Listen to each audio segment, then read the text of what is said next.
위주로 했어요. 무슨 뭐 모임도 그렇고. 그러다 보니까 이제 여성의 모임이 별로 없었거든요. 네. 근데 나중에 이제 여성경제인 연합회가 이때는 그걸 알아가지고 또 이제 그 노타리에 있는 어떤 분이 네.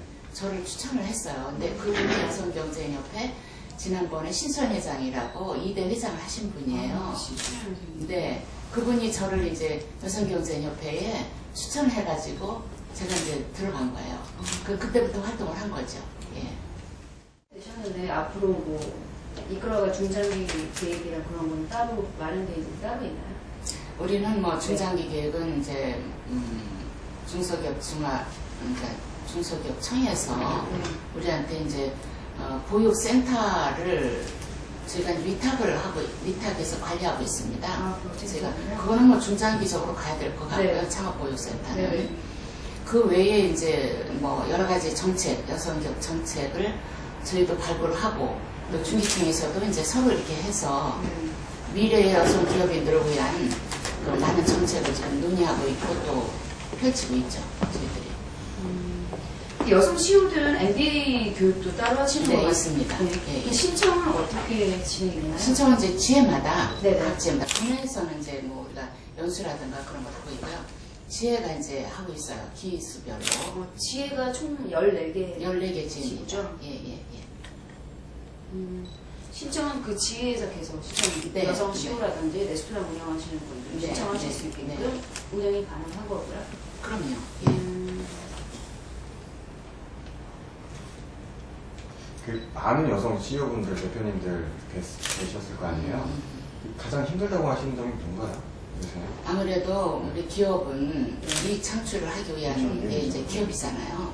그렇기 때문에 자기들 제품을 좀 팔로하고, 그러니까 예, 팔로가 그렇죠. 가장 어렵다 그래요. 예, 판매하고 싶은데 그렇죠. 판매할 때가 이제 마땅치 않고 또 이제 맞아요. 네 홍보도 안 돼 있고 여러 가지 문제가 많아요. 팔로 하는데 그게 가장 어렵다고 해요. 지금 현재 진행하고 있는 방안 자체는 조금 그래도 문제가 좀 있던데 앞으로 그럼 여성들에 대해서 팔로 개척이나 그런 거 관련해서 계획이나 그런 거 하신 건 따로 있으세요? 우리가 이제 계획이라면은 실질적으로 우리가 법정단체로 인가를 받으면서 네. 그때 이제 그러니까 그때 당시에 단체 수의계약을 저희도 함께 들어가려고 그랬어요. 근데 이제 중소기업 중앙회가 하고 있는 거가 3년 후에 없어지는 걸로 국회에서 통과를 했기 때문에 이제 그쪽으로 가는 건 불가능했고요. 네. 그 대신 그러면 법정단체를 우리한 인가를 내주면서 그러면 어떤 거를 정부에서 이제 여성기업인들에게 지원하는 게 좋냐. 네. 그게 이제 바로 가점제도를 받았습니다. 가점제도. 그러니까 0.5%에서 그러니까 0.3%에서 0.5%까지 가점제도를 받았거든요. 그래서 각 공공기관이나 저희들이 이제 그 어떤 그 심사를 받을 때 그때 이제 그 가점제도를 우리가 써먹게 돼 있는 거예요. 근데 실질적으로 지금 이제 필드에서는 전혀 그거를 이용하지 않는다는 거죠. 그렇죠. 10년이 넘었는데도. 어떻게 사용하는지도 솔직히 그러니까 모르는 기관도 있고요. 네. 그런 것 같아요. 네. 그런 그래서 부분에 대해서 좀 더 알려드리는 부분이 알려야 있을 되죠. 것 같아요. 예. 되게. 그래서 많은 거를 좀 발로 이제 뛰고 네네. 좀 열심히 좀 제가 그래서 이제 뭐 이번에 이제 뭐 공약을 할 때 발로 뛰는 협회장 또 국가 통계적으로 125만의 여성 기업인이라고 돼 있어요. 네. 그럼 이제 125만 안에 그러니까 그게 어떻게 되냐면 정의가 네. 법정단체로 되면서 정의가 여성이 그 사업자 등록증을 필요하여서 1인 이상의 종업원으로 경제활동을 할 때 여성 기업인이라 일컫는다 이렇게 돼 있거든요. 예, 맞아요. 그러니까 이제 125만이라는 그 숫자 안에 아마 다 들어가 있을 거예요. 어쩌면 구멍가게 같은 사람도 다 들어가 다 있지 싶어요. 1인 창업자들도 다 포함되는 거예요. 네. 그렇기 때문에 굉장히 포괄적이죠. 음, 근데 이제 그런 그 여성 기업을 대변할 수 있는 협회가 바로 저희 협회라고 생각을 합니다. 이제 뭐 벤처나 거기는 이제 전문적이잖아요, 그죠? 개발, 여성 개발 협회나 이런 데는. 그런데 이제 우리가 이제 그네들을 다 대변할 수 있는 협회로 성장을 해야 되는데 네. 사실은 그거를 다 못하고 있는 거예요. 모든 면이 다 부족한 거죠.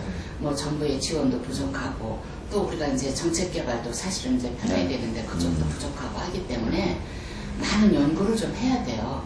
그래서 저희가 이제 올해는 여성 기업 정책 연구원을 둡니다. 예, 올해 예산도 좀 받아보고 그래서요. 그래서 이제 그 안에 자문기관도 두고 이렇게 해서 좀 이제 여성 기업 정책에 관한 거를 우리가 이제 어느 쪽으로 가야 될지 그거를 조금 많이 이제 좀 개발을 하려고 그래요. 어차피 이제 우리가 교육센터를 운영을 하잖아요. 그러면은 지금은 보면 제가 이제 지방도 이렇게 가보면은 이렇게 이제 무슨 박스 사무실을 네. 조금만 뭐 한 평 뭐 두 평 정도 박스 같이 해가지고 이제 그 안에 앉아서 연구를 하고 이러는데 굉장히 열악한 거예요. 그러면 우리는 여성 기업인이기 때문에 여성이 일할 수 있는 어떤 그 환경 보육센터 같은 예, 그런 것도 만들어주고 사실 싶다. 필요해요. 예를 들면 좀 시설 투자를 좀 많이 많이 지원을 해줘야 해줘야 된다. 됩니다. 왜냐면 지금 인구 정책도 맞물려 가는 네. 거라는 생각이 저는 들어요.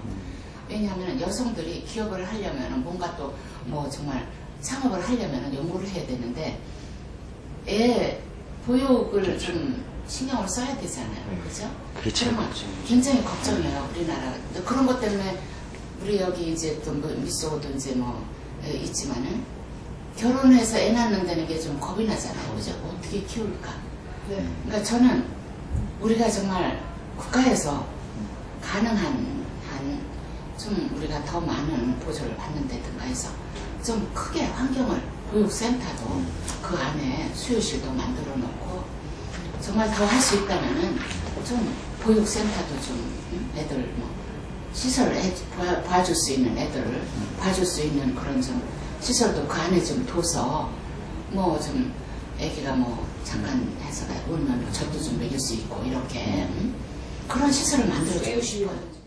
걱정단체 장영신 회장님 계실 때는 국가에서 굉장히 관심을 가지고 뭐든지 밀어주려고 했었거든요. 근데 그걸 그대로 좀 받아가지고 왔어야 되는데 중간에 그게 이제 자꾸 이제 무산되고 이제 또 하여튼 뭐 화파가 어려움에 봉착을 하다 보니까 위상이 굉장히 떨어졌어요. 그래서 위상을 높이는 거에 지금 주력을 해야 될 것 같고 그 다음에 이제 우리 협회가 재정 건전성이 어렵습니다. 재정이 상당히 좀 힘든 상태에 있으니까 그 재정 건전성에 좀 많은 노력을 좀 기울여야 될 것 같고요. 우선은 뭐 많은 걸 한다는 건 말이 안 되고 두 가지부터 이제 올해 안에 좀 해결을 해야 된다는 생각을 가지고 있습니다.